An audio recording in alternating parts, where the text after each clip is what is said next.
Real estate prices have been dropping over the past few months. There's a lot of anxiety out there for homeowners, for realtors, wondering what the market's going to look like over the next few months, over the next few years. So we've got some very recent stats for us to look at. We're going to look at just by how much prices have been dropping.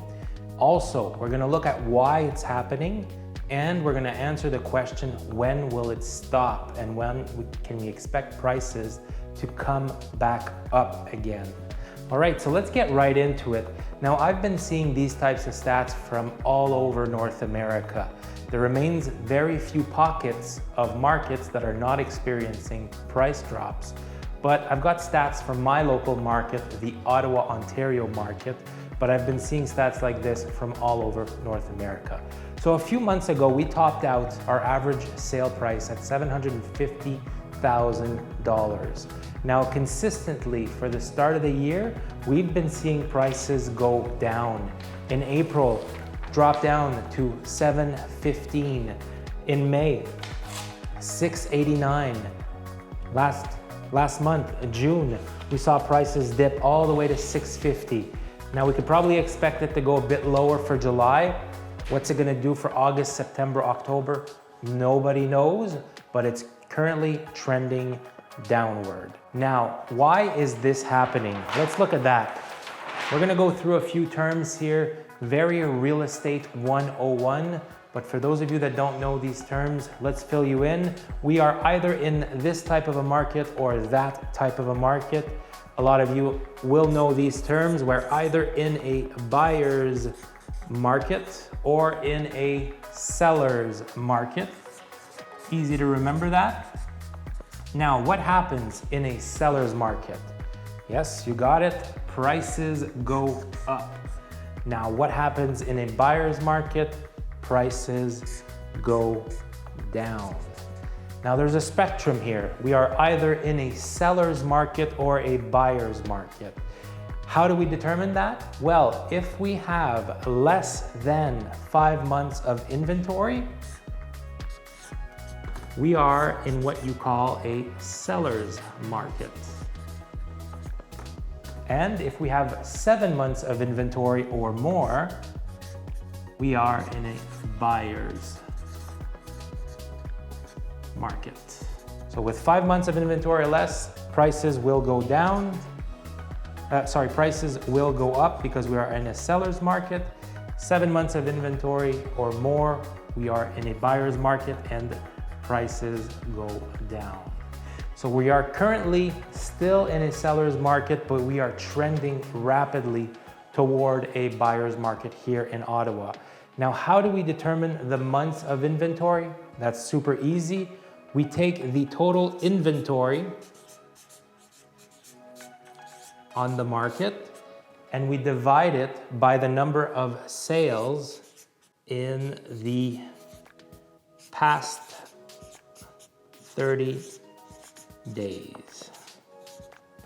So I want you to imagine that we're just making some numbers up for our market.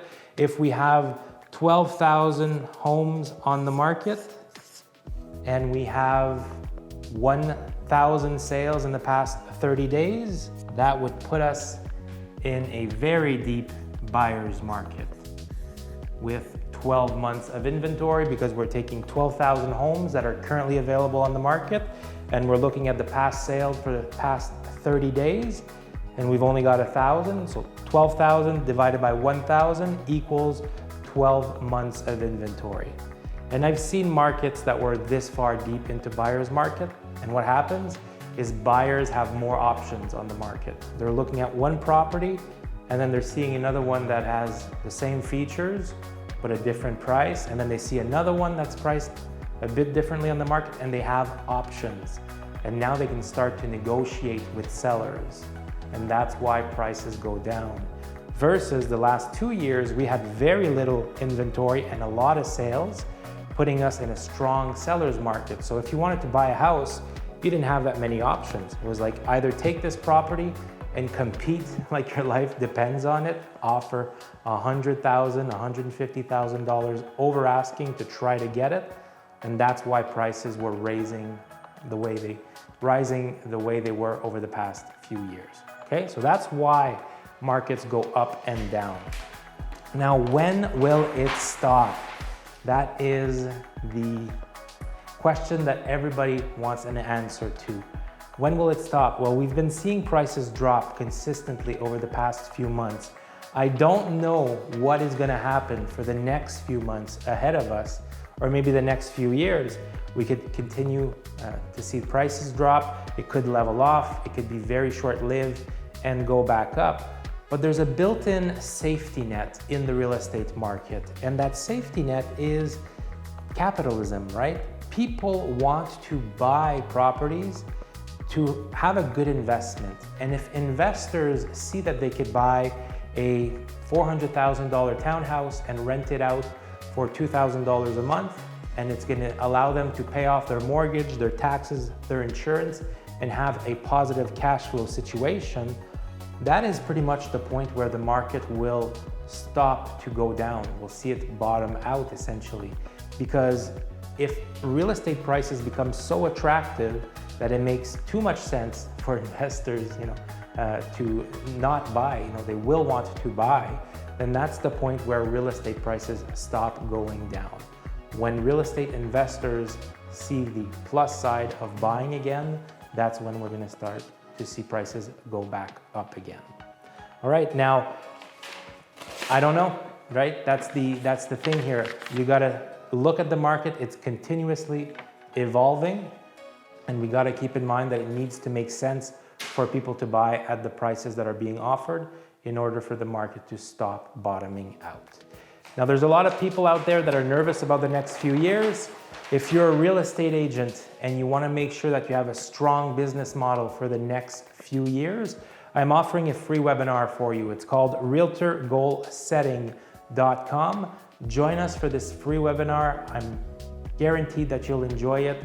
We've got lots of tactics in there on how to build a business machine to fund the life you really want and to make sure you thrive over the next few years.